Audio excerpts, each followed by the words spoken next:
Coming up next on the CHGO Cubs podcast presented by Toyota and Bet365. The sweep slips away against the Braves. They had a chance. No-hit Cade Horton was electric. The bullpen was not. And what do we think about sitting PCA for another game? All those discussions and much more next on CHGO Cubs.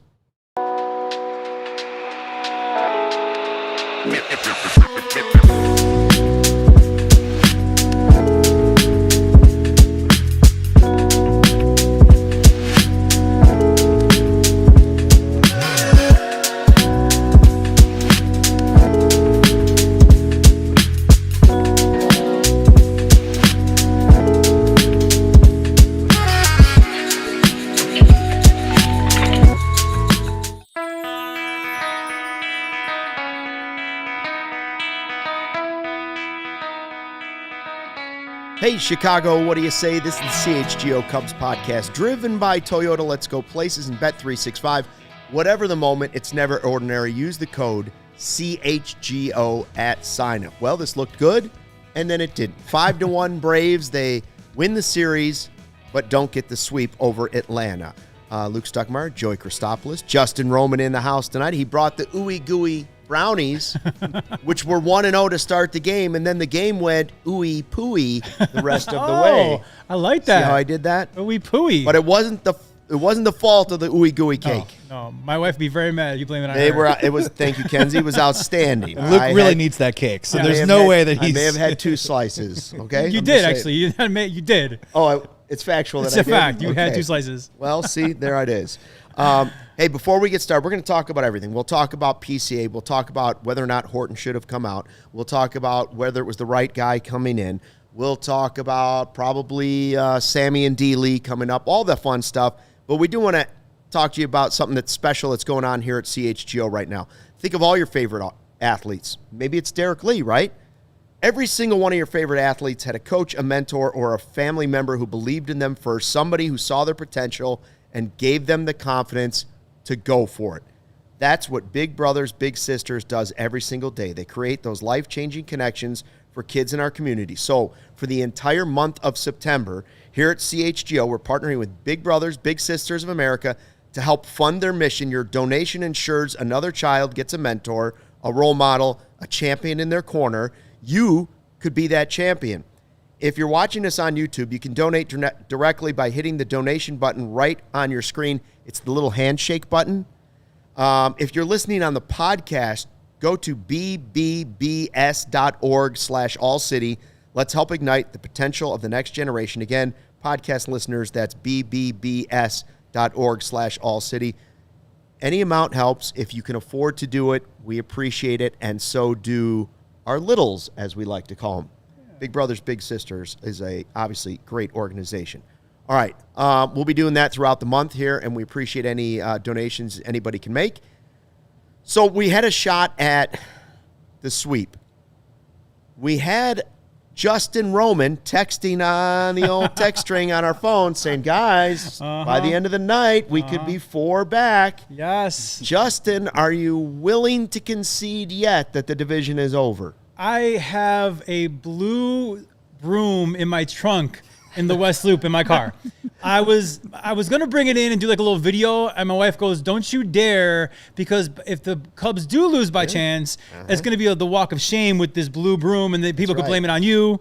It didn't go the way I thought it was going to go. We should have swept the Braves. We should have swept the Rockies. I am now willing to accept that we will be a wild card team, still going to the playoffs. Hey, we're still good, guys. We're still in great shape in the wild card spot, but I am willing to concede the division, yes. I got another dad joke.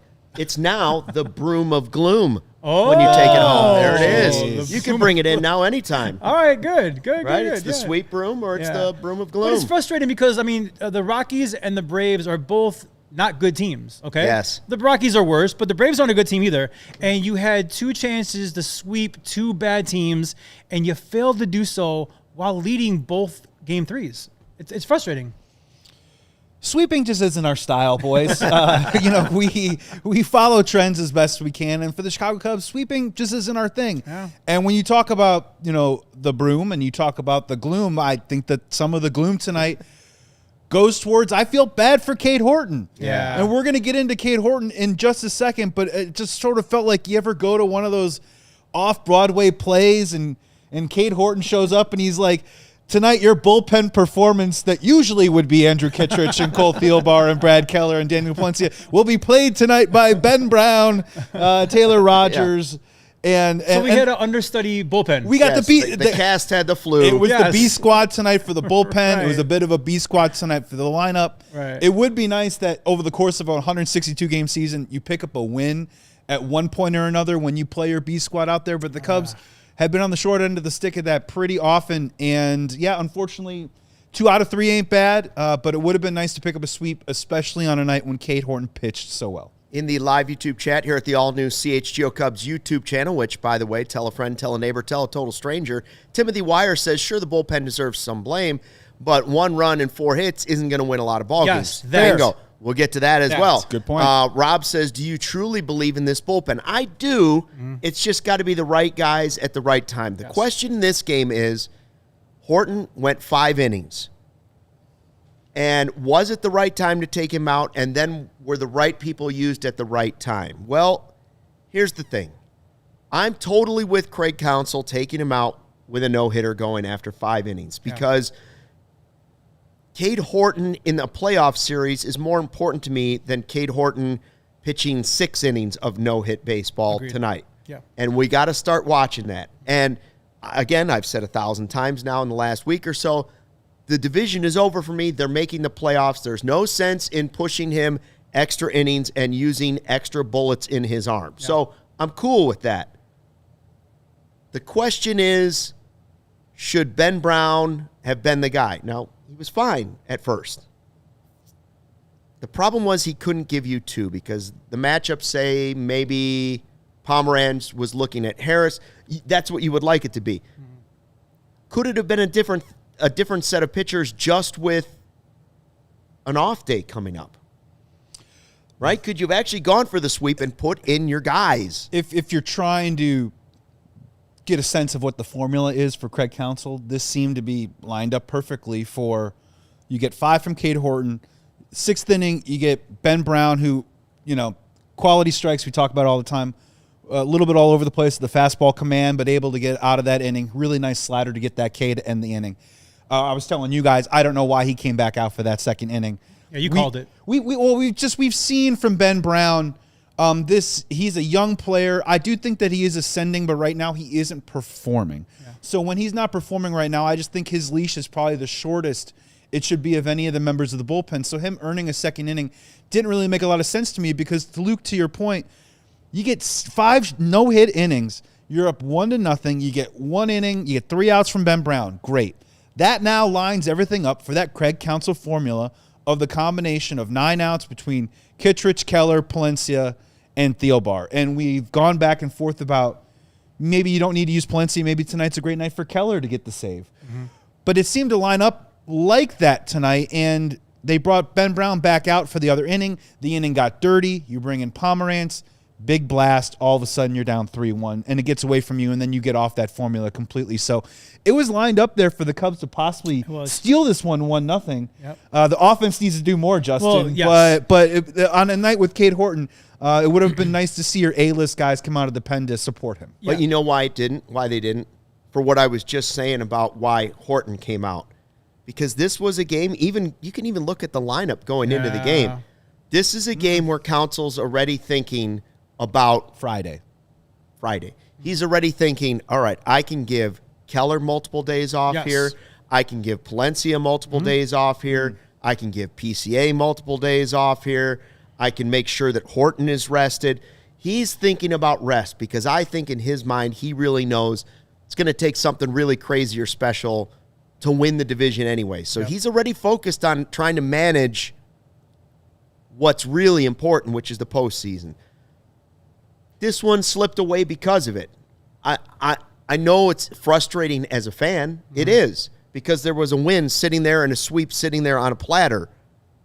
But I do understand kind of what happened tonight. Yeah. And I blame the offense more than I blame the bullpen or Counsell's decision of wanting to go a second inning with Brown. Yes. He's not worried about Brown pitching too many innings. Right. And the flip side of that is, had Brown pitched 2 innings, Yeah. we're over here like, oh, Brown found it, and that's a good confidence builder. And I don't think he showed anything in that first inning to say he was going to fall apart, Now, I'm not totally blaming Ben Brown because, Pomeranz comes in, he's your guy, and he threw a concrete mixer, and that dude crushed the ball for a 3-run home run. If Pomeranz makes some pitches there, we get out of the inning, and we're still not mad at Ben Brown. Ben Brown did not have a great second inning, but Pomeranz was the one that gave up the kill shot.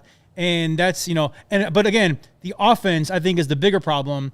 It starts with the original lineup, which, again, it seems to be kind of a habit of Craig Counsell to kind of give you're throwing out your B team on a chance you can sweep somebody. Here's your B team lineup. Hopefully you guys get them. But 1 run against a pitcher that had close to a 6 ERA is just unacceptable. I think more blame goes to the offense than goes to any of our bullpen.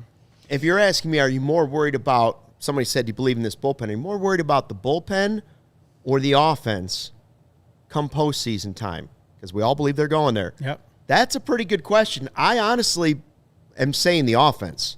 I agree right now. Right now, It's the offense I want to see turn it around. There are other arms that will become bullpen guys just by the way baseball changes in the postseason, right? Like Assad's probably a bullpen guy, not a starter when it comes time for Tyone might be a bullpen guy. I'll throw a nugget as well. Michael Soraka. He has been throwing right now in the mid-90s, and I saw a tweet that said that last year when he was used as a reliever, he had the second highest strikeout rate, only second to Mason Miller. So a healthy Michael Soraka in the bullpen throwing mid-90s could also be a really good addition to our bullpen as well. Yeah, and you can go 2 batters at a time if you want to, right? The minimum amount. And it's all about getting outs, and it's all about getting matchups. There is a little bit of credit to be given to Cade Horton that he is canvassing right now. Between an Aaron Savali and hopefully Mike Soroka comes back healthy, there will be a lot of options for him out of that bullpen. Look, this all comes back to competing with the big boys in October. Yeah. Just look at some of the lineups that the Chicago Cubs could potentially be facing when you talk about Kyle Schwarber and the Phillies, Shohei Ohtani and the Dodgers, Manny Machado and the Padres, Juan Soto and the Mets. I mean, those are just the headliners of those lineups. And on a day when, I'm with you. Sometimes when Craig goes B lineup, he goes full B lineup. He does. It's all B sides, not playing the hits. No. But again, when you have Kyle Tucker a little banged up and PCA clearly needing a mental reset or a bit of a blow, and Seiya is still dealing with some of his issues, this is a little bit of what you get. Unfortunately, the guys couldn't pick him up today. Well, if there was a player that I was looking at in the line, Reese McGuire is the first look and you say, okay, something's a little different today. Did you envision a bunt single from Reese McGuire? A pop bunt single, by the way. That was a one hopper. I did not. But I also didn't envision eating 2 pieces of cake tonight. Now, truth be told, when you're looking at that lineup, you're looking at Reese McGuire, and I say, okay, that's one I'm questioning. We wondered when we heard Kyle Tucker had the calf injury and would not play tonight, would that push PCA back in? We'll discuss that in a little bit, whether or not PCA should have been back. But the guy is Castro, and I see a lot of people questioning whether or not Willi Castro should have played. Well, Alcantara is the guy that has been killing lefties, but not necessarily righties. Right. So that's part of the decision there. And then you look at it and you say, well, wait a minute. He's the guy that drove in the only run they had. 2-out hit. So while I did question it going into the game, the proof is in the pudding. He did drive in the 1 run they scored. He did, and Carlos Santana actually hit the ball really hard multiple times today. So, I know his stat line isn't, and also striking out at the end of the game looking not a good look. Yeah. But before that, he had some really good swings and some hard contact that was encouraging, a little bit there left or right, and you got a couple hits in there. So, you got to play these guys. I understand, like, from Counsell's standpoint, and Luke, to your point, you're giving your stars and some of your star bullpen guys not 1 but 2 days off because of the off day, right? So I kind of get it. And who can you do that against? A team like the Rockies, a team like the Braves. Unfortunately, our B team didn't rise to the occasion to make Craig look smart. It's just now we're looking at an offense that scored 1 run against a guy that literally almost had a 6 ERA coming in. Yeah, that's funny. Craig hasn't really had one of those like, the wily manager makes the right call, pushes the right button, and the Cubs offense rewards him from that. That hasn't happened a whole lot this year. I will tell you, though, with Carlos Santana, guys, I have a bag. As a guy who grew up in early 2000 with Carlos Santana albums, I have a bag of Carlos Santana jokes that I'm just like dying to bring out. I just need him to get like Save one the bad jokes for me. That's my thing. I know. I want to hear one. I want to do like it's a hot one tweet so badly, and he just needs. And you're right, he hit the ball a little bit hard, and I'm sure Cubs fans, we can talk a little bit more about why him versus Turner. But yeah, no, look, this type of lineup got a little bit of the results that you probably would expect, and now you just take a day off and roll it back over to Friday. I see my guy Charlie the Bacon Guy is back in the YouTube chat. So what up to Charlie the Bacon Guy? He wishes that we would have had a little more out of Cade Horton. I got a question for you as we head to break. Is Cade Horton possibly a Game 1 starter for a Cubs playoff team? Tell us what you think in the live YouTube chat. How would you use Horton in the playoffs? But first, a word from our sponsors. Can we just be real for a second here? Let's. The world has gone soft. Everybody gets a trophy for just showing up. Everything needs to be bubble wrapped for everybody. Soda used to have some kick. Now it's all about pretty colors and easy fizz. RC Cola's not a soft drink. It's a damn good cola. It's the original cola that doesn't fold under pressure. RC's the OG cola in a world of spineless soft drinks. No trends, no gimmicks, no glow up. RC has changed its stripes. It never will, not since 1905, because it didn't need to. It's the same bold, crisp flavor it's always been. RC Cola tastes like a punch in the thirst. Do yourself a favor. Grab some RC Cola at a local store. Stock up for all your summer parties, back to school celebrations, and just watching a game. RC is the move for whatever you're doing. That's got me pumped up. So, hey there, Cubs fans. Wheels, Get ready for epic family fun, because Monster Jam is coming to you in Rosemont. The world's most famous Monster Jam trucks and best drivers roar into Allstate Arena from September 12th to 14th. So get ready for nonstop excitement with gravity-defying stunts, heart-pounding races, and plenty of big air. Big air! The world's best drivers tear up on the dirt as they battle for the event championship in three competitions, two-wheel skills, and everyone's favorite freestyle, where Monster Jam trucks defy the laws of physics and do the impossible. Experience Monster Jam live, like become a fan for life with the ultimate day of family fun at Allstate Arena from September 12th to 14th, 2025. Get ready and cheer and be amazed as Monster Jam trucks and world champion drivers take over Rosemont for a weekend. Tickets on sale now at www.monsterjam.com. Wheels. Well, Why's that man yelling at me? I'm exhausted after that ad read. For those of you that didn't see it, I'm physically exhausted from that ad read. You got to take your pulse, man. You all right? 5-1 Atlanta over the Cubs. They don't get the sweep. We've got a couple of Toyota Super Chats from our guy, Steven. $2 Steven, we call him.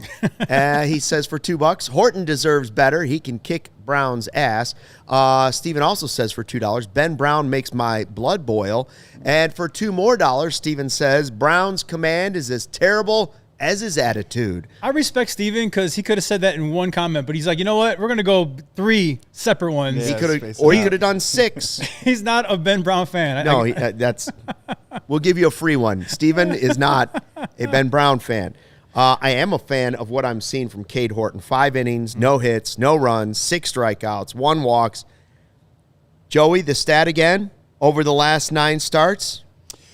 Over the last 9 starts, he has allowed 2 or less hits in 5 of those starts. Wow. He has now allowed 2 or less runs, or 1 or less, or excuse me, he's allowed 0 runs in those 9 starts 6 times. Wow. This guy is on another level. He's a beast. He's an absolute beast, Justin, and we were having the conversation, I think a lot of Cubs fans are having it as well, about Cade Horton versus Jake Arrieta, who's having a better run and a better heater right now. I think the only thing that's holding Cade Horton back is his pitch count right now because he's not going as deep into games as Jake Arrieta. We had said Arrieta would have gone to the 8th in this game. Yeah, 100%. But that's not Cade Horton's fault. That's the manager and the pitching coach pulling him because he's younger. And hopefully it pays off, right, with a great future for the Chicago Cubs. But, man, Justin, I mean, this guy's is pitching as well as anybody, not just on the Cubs in the National League, but in baseball right now. That stat you gave, he's in a company of 3. The cruncher, Chris Kamka.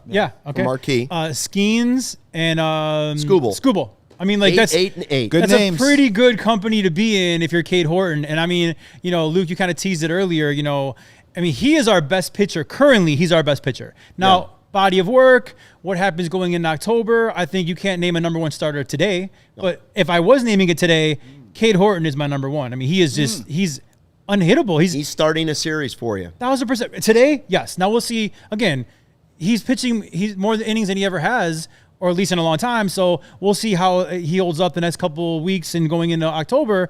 But right now, I want him getting the ball game 1. That's crazy because what Chris Kamka's stat shows is that's all since May 10th. Skeens, Skubal, and our guy. Yeah.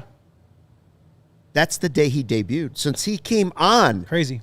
He's right there with the 2 best pitchers in baseball. Yep. So then I started looking around and I was thinking, and we'll get to whether or not I think he should be game 1 starter. But I looked at Dan Plesac tonight. My guy Danny Plesac put out his list for the top starting pitchers since as of September 2nd. Skeens, Skubal, Crochet, 1, 2, 3. He's got Cade Horton, 16.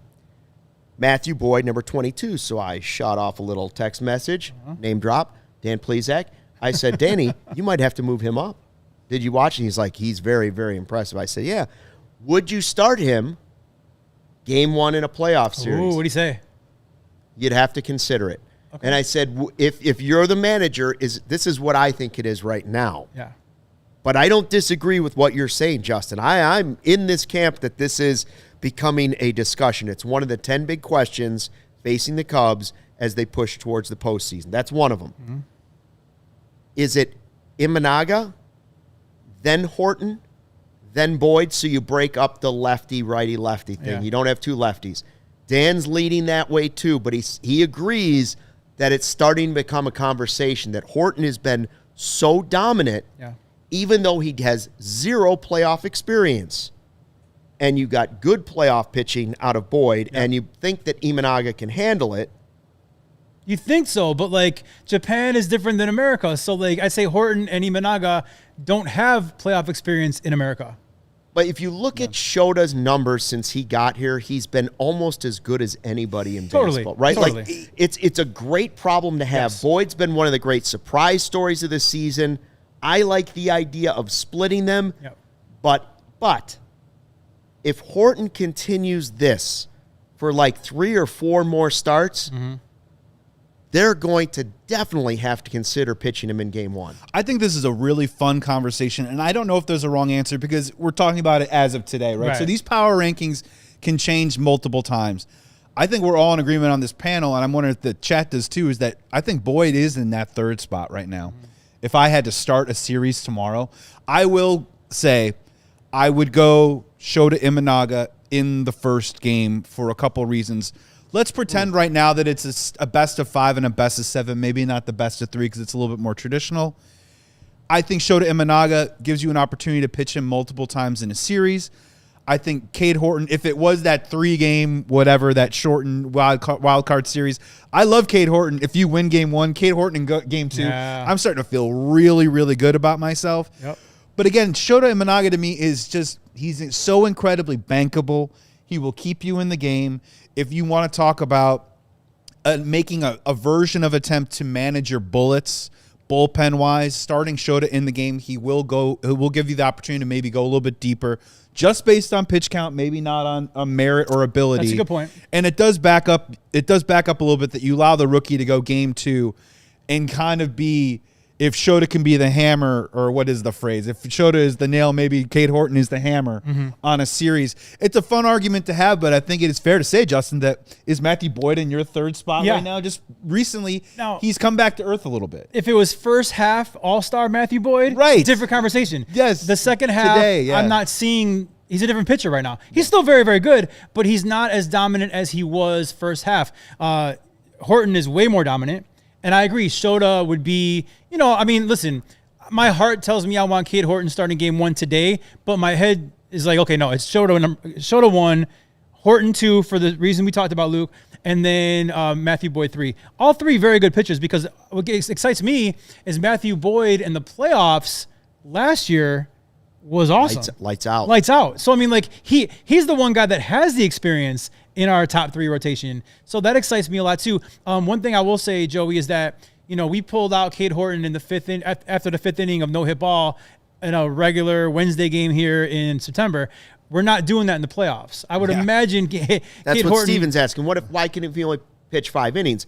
A, they wouldn't do that. They wouldn't, right. And B, a lot of guys don't do that anyways. Yeah. Like that, it's just a different game. Like, you don't see a lot of starters do that in the postseason, Right. but if you have a guy that's been that good, you leave him in. Well, I'll double down. Not only we leave him in at least for 6, you're also not going to bring Ben Brown after him in the playoffs either. Correct. You're going to bring some of your studs. You're so going it's going to be Keller a whole right different away. game. Yeah. And I'm just excited we're talking about playoff baseball. Yeah, Luke, if you could project this out, what we've seen from Cade Horton was last month they allowed him to throw anywhere between 80 to 90 pitches. I believe 92 was his high during that span. Over the last month, though, this most recent stretch where he's been fantastic, I don't think he's touched 80. I think they won like 70, 75. He's been in right the now. 70s. Yeah. So from your seat, like, how would you play this? Like, when would the gloves be off for you? Is it a week before the season ends? Do you try and wait till October? If it's October and he's pitching in a game, right? Is this swimming? It's like 95 pitches. Is this Let's swimming? roll. Is he tapering? Is that what we're doing? Yeah, he's tapering for the big race. Yeah, He's exactly. tapering, Or what yeah. is that? Michael Phelps, Or what's he's Formula trimming 1 down, when you like DRS? He's just waiting for the DRS drifting, zone. tapering before the drift. big swim. But when do you think they? Because at some point we have to say to ourselves, we need to push our best pitcher a little bit and let him ride. Do you I don't wait think a little you need bit longer? to re-stretch him back out to have that game in the postseason. I would keep him 75, 80 the rest of the way. Yeah. And if you have some games where you look at it and say, we're going to lose this game, or this game's one if we don't win or lose, there's going to be some starts here potentially. I think they're in this zone now anyway, where it looks like they're the 1 or 2 wild card at worst, and they're not catching the Brewers, so maybe he only needs to pitch 4 innings the next time. At some point, you're going to clinch, hopefully, that number 1 wild card spot. And then, I agree, maybe just a little bit of fine tune-up, rest a little bit, get some other guys out there. So, I do, you said it earlier, Luke, I do agree, like, I'm delusional thinking that, the Central, but I think Craig Counsell probably is playing for the wild card spot, and that's why you're seeing, pulling Cade Horton, the B team squad in the starting lineup, some of the other guys in the bullpen coming in today so you can rest your studs for 2 games. I think Craig Counsell is definitely playing for that wild card spot, even though I wasn't ready to give up the division until probably tonight. Yeah, the only one is that I just hope that Craig Unless Counsell they win on Friday. then we're back, baby. I'll be there. We're back in. No, my only hope is that I think so far to this point, when we talk about Tommy Hotovy and Craig Counsell, in my opinion, I think they've played it pretty pitch perfect with how they've handled Cade Horton. Yeah. I hope that it doesn't get into too much analysis moving forward, where obviously one example is if the Philadelphia Phillies are one of the opponents that the Chicago Cubs face in that wild card round. Right. They're below 500 against left-handed pitching this year. They've got Harper, they've got Kyle Schwarber in that lineup. They got Alec Baum. Like, would they overthink it and say we're going to go Shota and Boyd game 1, game 2, and do that Ted Lilly thing in 2009 where perhaps your best pitcher going at the time doesn't even get a shot because you're playing a certain matchup. So that's something to kind of keep an eye on too as well. I still like Shota game 1. If he wins, you feel great about Horton going in game 2. Yes. If he loses, I still feel great about having Horton with all that on the line in game 2. Yeah.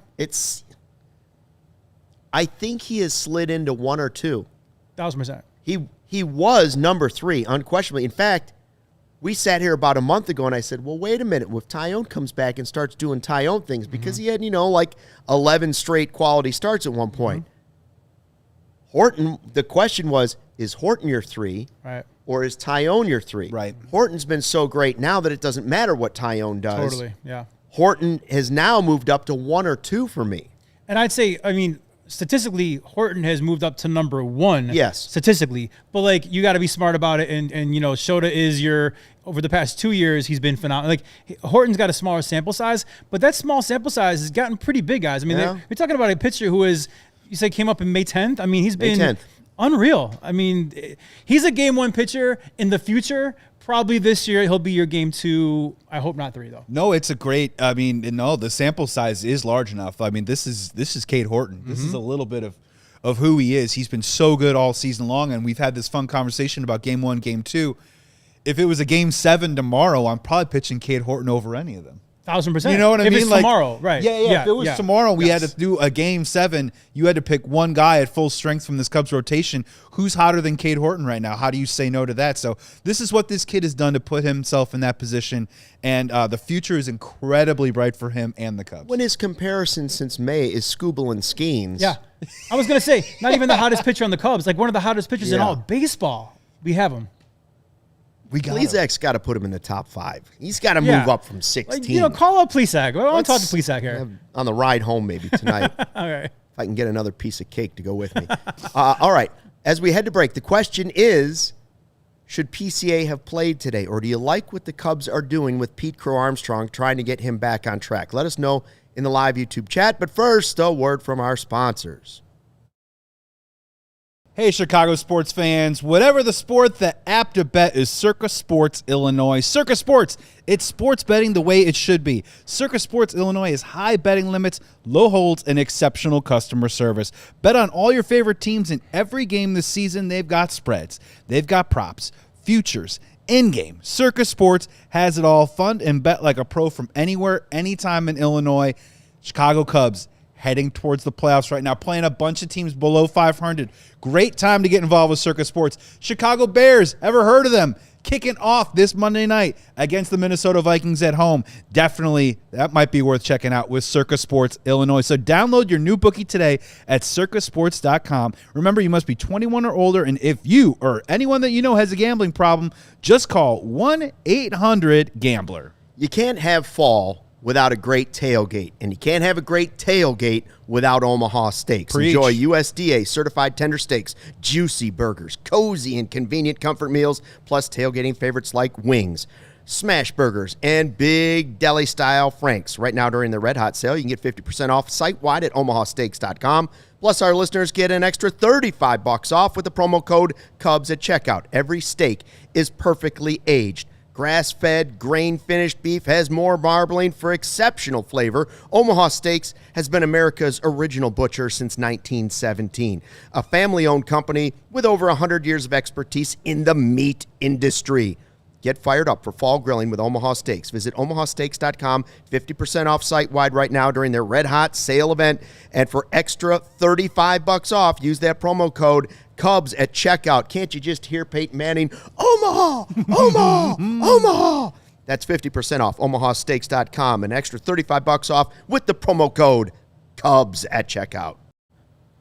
All right, Cubs lose 5-1. Cam is wondering when Tyone would be back. I believe he is pitching for Iowa tomorrow. Yes.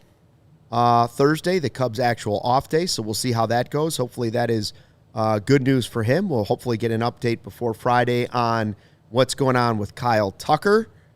But the Cubs didn't get the sweep. Now they get a day off, which they definitely need. And we've still got plenty to talk about here on the show, starting with PCA. I thought PCA was going to play today because Tucker was injured in last night's game with a calf injury that he said he started to feel a couple days before that. I'm glad, number one, that Tucker didn't play tonight. Mm-hmm. Thankful. I'm also glad that PCA didn't play because I'm of the mind that PCA, getting those two healthy and right, is the most important thing that can happen to the Cubs in the next 22 games. Yes. That doesn't mean necessarily playing every day. I don't care. It's not exactly the same treatment that they gave Kyle Tucker. There's way less fanfare to it, for one. Yeah. There's no fractured hand, hidden story that comes out and is revealed in between. There's no doubleheader, rain out, all that stuff. But he's going to get 3 days off. 3 days without playing a game. To me, it's the right move. I'm glad they didn't bring him in as a pinch hitter today. Yeah. I'm glad he wasn't in as a defensive replacement, up 1-0. For me, it's the right move, resting him. And give Counsell credit, because once Tucker got hurt, it would have been very easy for Counsell to say, okay, PCA is my center fielder over Castro. You know what I mean? Like, or Alcantara. Or yeah. I mean, so it would have been very easy for him to do that. But I agree with you. PCA needs these days off. He's not right mentally, maybe physically drained, maybe hitting a wall. I don't know. But I couldn't agree more. The key to this team succeeding in the postseason is a healthy Kyle Tucker and a mentally and physically healthy PCA, because you saw firsthand what those two could do in the first half of the season. And I'll throw Seiya Suzuki in there as well, because you saw what those three could do in the first half of the season. And it was a totally different team the first half of the season offensively than what we saw like tonight and even the past few weeks. Like what we saw tonight, I don't think even comes close to happening in the first half of the season, because you had Tucker, PCA, and Seiya kind of firing on all cylinders, and we need to get back there for October. And like we all said earlier, I think Counsell's playing for the wild card and playing for the fact that we are healthy and right and good momentum going into the playoffs, versus got to win every single game to catch the Brewers, because it's probably not going to happen. Yeah, healthy and right is my biggest thing right now when we talk about Kyle Tucker, and right more specifically when we talk about PCA. PCA over his last 100 bats, hitting 160, 216 on base percentage, 230 slugging for a 446 OPS, 29 Ks in that span, only 5 walks, only 2 stolen bases, only 7 runs scored. So when we talk about a guy whose previous month's OPS was 953, 889, 772, 984, that's pretty much consistently one of the best hitters that we've had in our lineup all season long. And to see him putting up these numbers right now, combined with the fact that he is in the top 3% in chase rate among major league hitters, I think this is the right time and hopefully the right moment and hopefully the right amount of time, right, to kind of give him a bit of a mental step back, a little bit of a reset, a little bit of a reload, maybe get in the cage, try something different, and try and get back to being the MVP caliber player that he was. We saw Craig Counsell do this with him at times last year, but Pete Crow Armstrong was so good that he literally put Craig in a position where he couldn't sit him at any point this year. So I understand some people, and I heard from friends in my thread tonight being like, if Kyle Tucker is hurt, you got to play PCA, because then what do you do with the offensive lineup?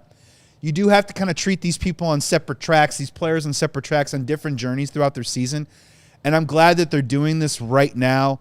And hopefully by Friday, PCA, I'm not saying he's going to show up and hit 3 home runs.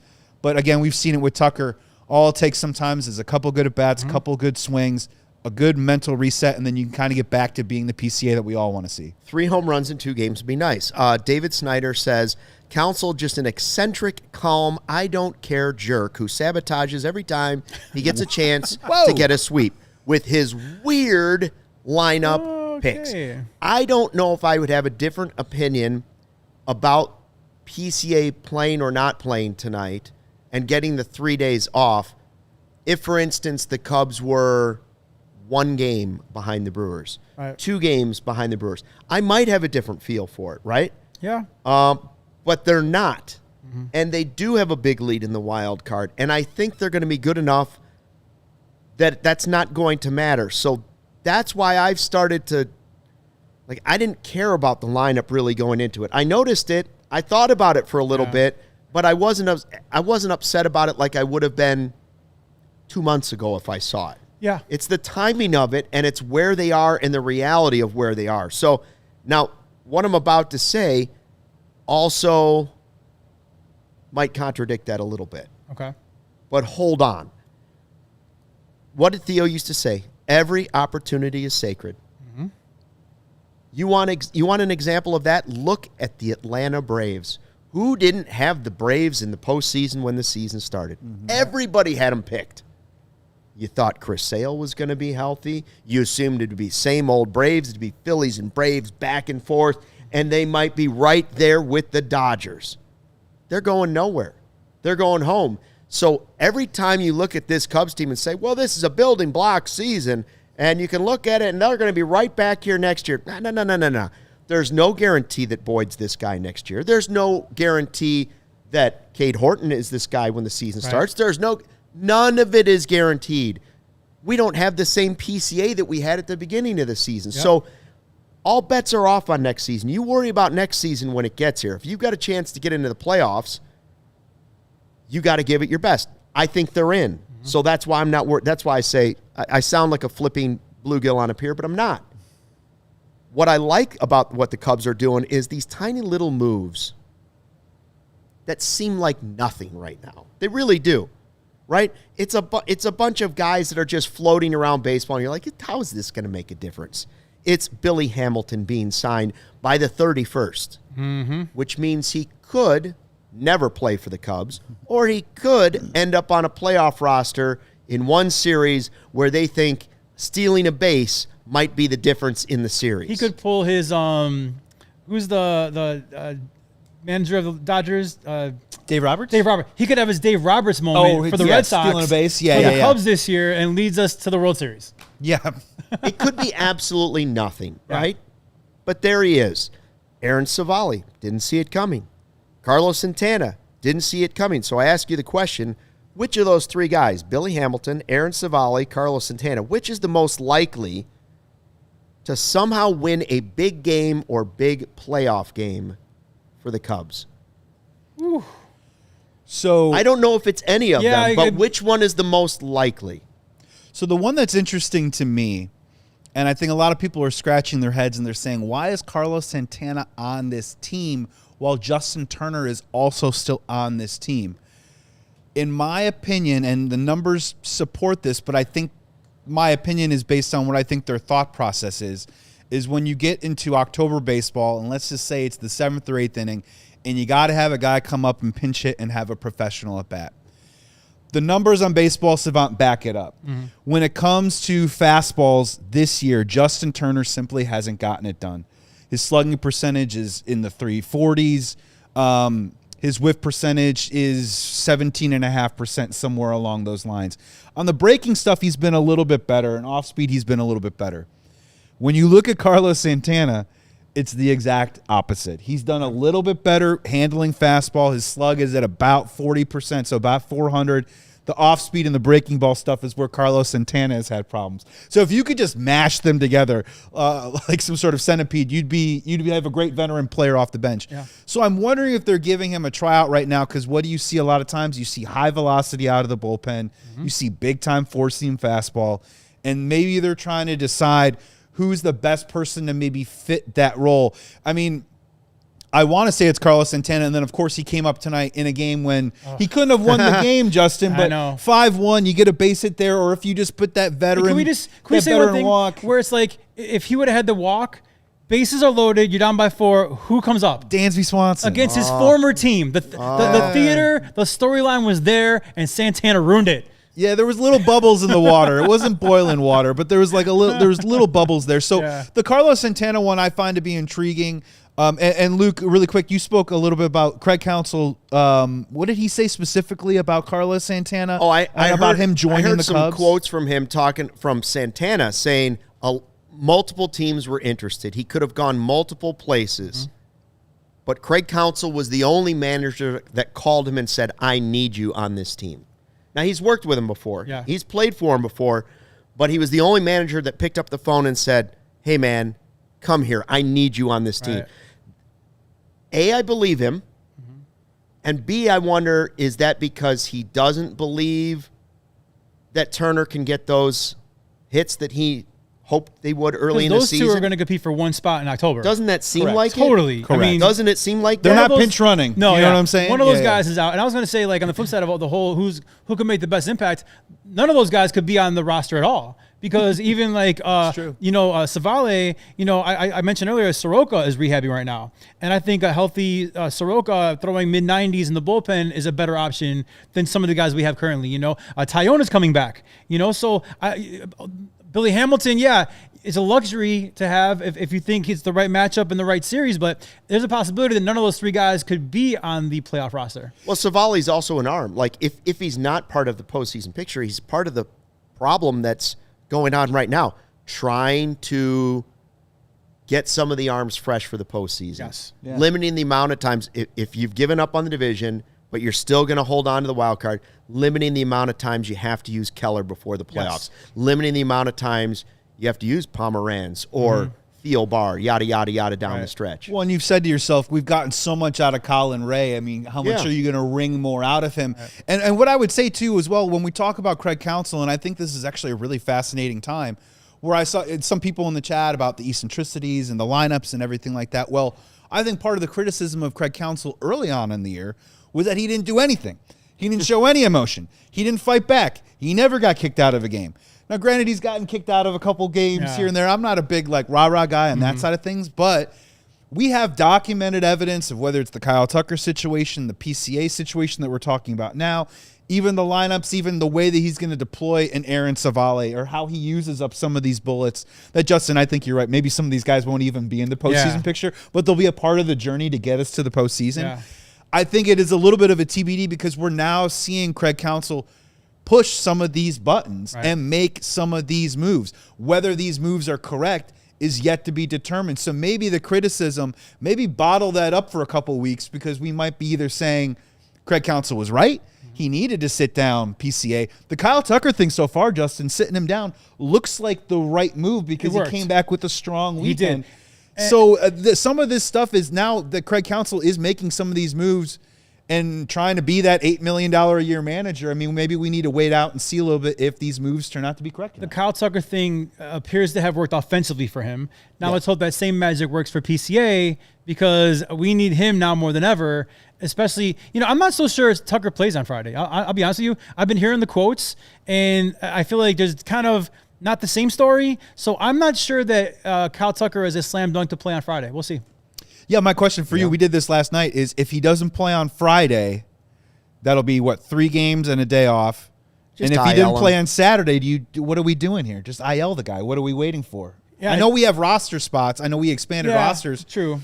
But at some point, you go day by day. I mean, at some point, when do you just say to yourself, we're going to back off of this and try and get him as 100% as we can? I'm hoping they've all learned their lesson with the finger injury because it was so bad for so long that this time around the communication is better. And Kyle's like, I can't go, or Counsell's like, you're not going. I hope that we've learned from that horrible stretch that the same mistake won't be made again. Hey, is Porter Hodge just an Aaron Savale who might just be filling up some innings now?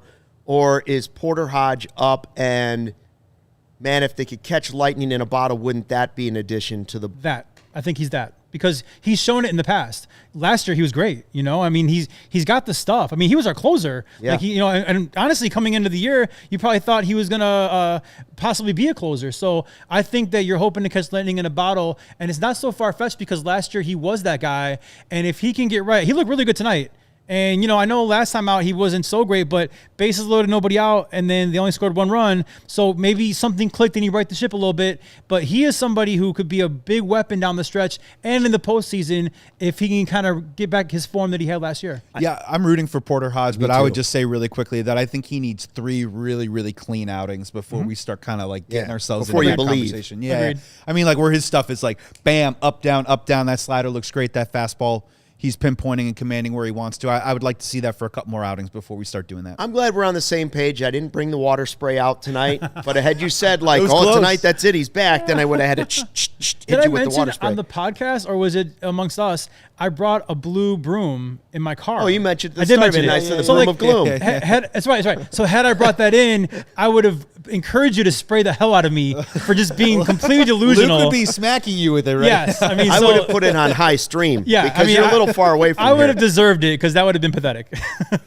I mean, there's a bunch of guys. We mentioned Tyone is going to throw for Iowa. Brazier's also going to throw. Yeah. And so that's another name. I've grown really leery of Brazier. Mm-hmm. And so then I start throwing some of those names around, and you're thinking about postseason rosters and games that matter and yada, yada, yada. And it's like Brazier, Hodge, Savale. Soroka. Who fits in that? I don't know. I mean, I saw Soroka barely pitch, and then that was it. Yeah. Those are the things that have to be decided in the next 22 games. Mm-hmm. So some of them are going to pitch. We'll see who's hot. As far as Santana or Turner, I think it's who's actually hot the next 3 weeks. If one of them can say, I want that role, I think that's what we'll see. But I think if things are even, it might be Santana just based on the fact that he gives you a backup plan at catcher in an absolute emergency. Right. He's definitely better defensively over at first base. And I think he can hit a fastball better than Turner. You're going to see a ton of Question fastballs. though, from a human standpoint, from a human standpoint, hearing that Craig Counsell called Santana and said, we need you. Right. If you're Justin Turner, he knows that there's probably one spot for him or Santana. You got to kind of feel like, oh, okay. I mean, I know these guys are getting paid great, not a problem, but I'm saying, like, you can't be too confident with your job knowing that you were kind of begging to bring Santana in, and that's the one guy that could take your spot on the roster. No, it's got to be a little sobering for a Justin Turner who's had a really great career, who I think is still on this team because he's fantastic in the clubhouse. For sure. And you see him all the time with his arm, either around Matt Shaw when he gets pinch hit or PCA when he gets frustrated. I think he's been an invaluable David Ross-ish type figure in this lineup.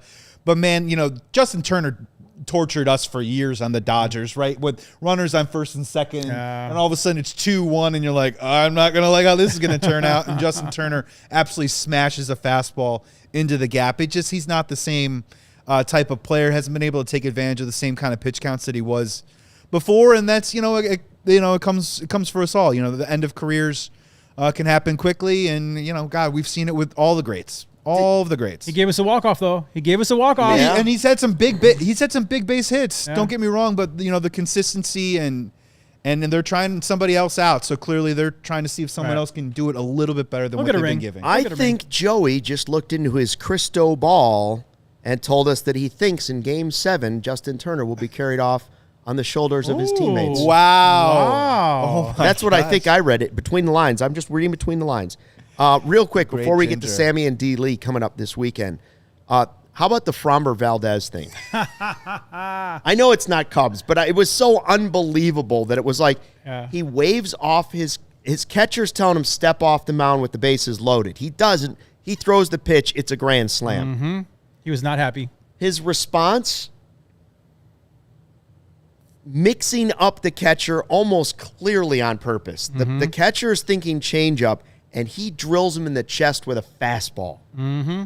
And his catcher looks at him like, are you serious? And you read that the reaction in the clubhouse was like, what? Well, on the mound, Valdez, after he did that, turned around almost like, gotcha kind of thing. They had a camera on him. And then in the clubhouse, I guess the clubhouse in Houston was really mad about the situation. The manager apparently called both guys into the club, his office. And now Valdez is saying that it was a mix-up, a mistake. Sure. I will say this. Back in the day, when you're doing one fastball, 2 curveball, 3 slider with indicators, you could say, oh, man, I got the sign wrong.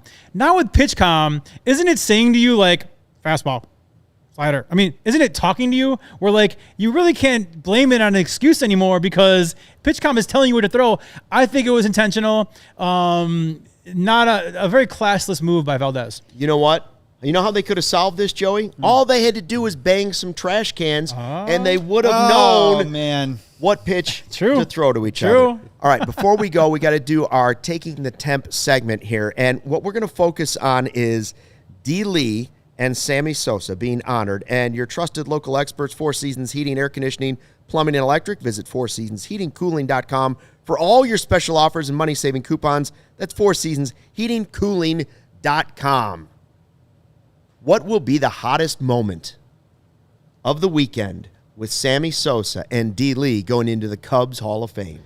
Oh, I mean, Sammy. I love Derek Lee. I have a brick at Wrigley Field that says Justin Roman, #1 Cubs fan. It says 23, 17, 21, 25. My favorite players. Sandberg, Grace, Sosa, Derek Lee. So nice. I love Derek Lee.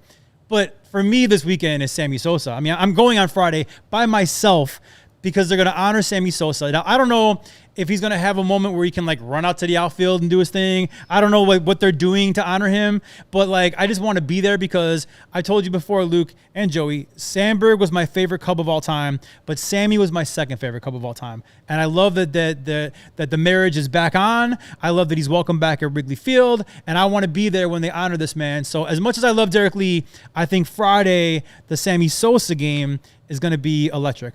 Yeah, I've maintained for a long time that, however you feel about how Sammy went about his production during those years, Sammy changed the game in Wrigleyville, and he changed Cubdom for me personally, and I would like to think that he changed Wrigleyville in that 98 era and ushered in a whole new stretch that allowed the Chicago Cubs to even really start to dream of, is this the year? Or, wait till next year turn into, is this the year? Because you had those preceding years of, you had 98, they were a decent team, in 2000, and then obviously 2003, 2004, they went for it, and then he was out.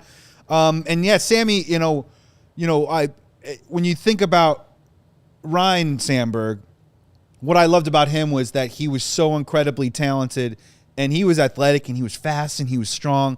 But he had a very human quality to him, where he felt like one of us, and I felt like humble, very humble. Maybe I could attain something with hard work and dedication to be Ryne Sandberg. I'm sorry, but Sammy Sosa was like a superhero, man. Yeah, he was a big, strong superhero, and not as humble. No, either. Not as humble. And it wasn't steroids; it was a spider that bit him. Yeah, exactly. And that cork that snuck into his bat, but he went up against big, giant four-armed Mark McGwire that summer in the St. Louis Cardinals, and he would not let the hated Cardinals, our rival, get the better of us. Right? No. He matched him home run for home run every single year. He was a showman. He was a complete showman. He turned Wrigleyville. That's a great point. Turned Wrigleyville into a circus from the sprint out in right field to the kisses in the dugout to the hop flag to the hop. I've already said it. I called it at Cubs convention. I said, Sammy's going to come out on the stage with the little flag. Yeah. That's what has to happen. Just like the Blackhawks were doing one last shift with their old guys. They bring them out, let them skate for the first skate before the game. Sammy needs to come out in uniform on Friday. With a flag. With the W flag. Oh, okay. I like that. And run it out to the outfield before the game. Yeah. And the only thing I'll say. Or take it from Clark. Clark runs it to him, then Sammy takes it the rest of the way. Start at the Mag Mile. Make him do the whole thing. Right. Let's make him do the whole thing. thing. And then Oprah takes it from third base all the way to home. To Svengoolie, to Bozo the Clown. And you name dropped Plesac earlier. Yeah. I got to interview Sammy 3 times already, so I got to know him pretty well. And I'm not joking. I don't know who he was back in the day, but who he is today, he is a lot more humble and a lot more appreciative. And I'll tell you what, nothing means more to him than the Chicago Cubs and the fans. So I know for him, Friday is going to be a magical moment. I know the convention was a little part of that, but something about being at Wrigley Field again for the first time. I mean, it's really going to be something special. I can't wait to be there on Friday by myself. Well, and in regards to Derek Lee, some of my memories about Derek Lee was the first one was when they traded him for Hee-Sop Choi, and Hee-Sop Choi was this highly heralded first base prospect coming in. And I'll never forget Jim Hendry saying, you know what, at Wrigley Field, Derek Lee could lead the National League in home runs one day. And I went, okay, we'll see how that goes. Had a good season, and then what was it, 05, 06, whatever it was, hits 46 bombs. He's our last 40 home run hitter. He was hitting 400 after the first month. And no, he was. It was a magical year. He was phenomenal that year. So I did a whole exercise on this of the greatest offensive seasons that Chicago Cubs players had in the 21st century. Number 1 is Sammy Sosa. Number 2 is Sammy Sosa. Number 3 is Derek Lee. Yeah. Derek Lee is the only. Sammy has 2 seasons of over 7.5 WAR in a season. Okay. Derek Lee has 7.7, and PCA is actually on course to be the 4th one in the 21st century. I thought you were going to say Carson Kelly. And one more thing about D-Lee, and we got cheated because if it wasn't for Rafael Furcal and that injury to his wrist, oh my gosh, you don't even know what Derek Lee could have done. I mean, I think he was never right since that injury because of wrist. You know what I'm saying? So no, he came back a different player. I think we got cheated into seeing how great Derek Lee could have been, but still, he was a very good player. It's funny because they have a weekend of 2 guys, both sluggers. Mm-hmm. 2 totally different players. Did it a different way. 2 way. Totally different 100%. Personalities. Yeah. Right? Like D. Lee is so quiet. Uh-huh. He threw some bows though a couple times. Well, he stood up to Zambrano. He stood up to Zambrano against the White Sox in the dugout. Man, if that would have happened, that would have been the brawl of all brawls. And Derek Lee's a big guy. I mean, he was a big dude. If anybody hung out could with have him stood before. up to Carlos Zambrano, it was D. Lee. And a phenomenal defender. And incredibly smooth. And we talk about a big guy, 6'5", but incredibly graceful, had a great swing. And for a couple of years, though, he was incredibly locked in. And then he put together several really productive years, just a really great Cub. And honestly, during a fun time that was unfulfilling as a Cubs fan because they didn't go as far as I personally wanted them to. But, I'm in college. This is after 03, and the Cubs are going for it, right? They're trading for guys. They're bringing back Maddox. They're trading for Nomar.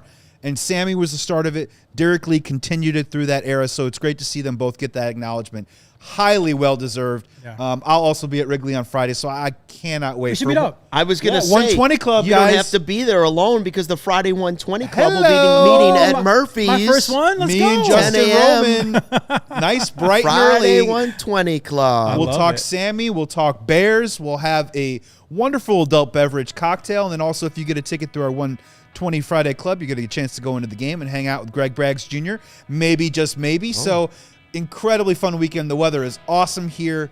Man, and Cubs are a good team. It's a good time. No game tomorrow. Corey and Brennan will have your podcast for you on Thursday. Make sure you check that out. The Cubs-related podcast here at CHGO. We hope you have a great weekend. Hope you enjoy Sammy and D. Lee. Hope the Cubs continue to play good baseball. And we hope you continue to fly the W. Thanks. We all silly like the mayor.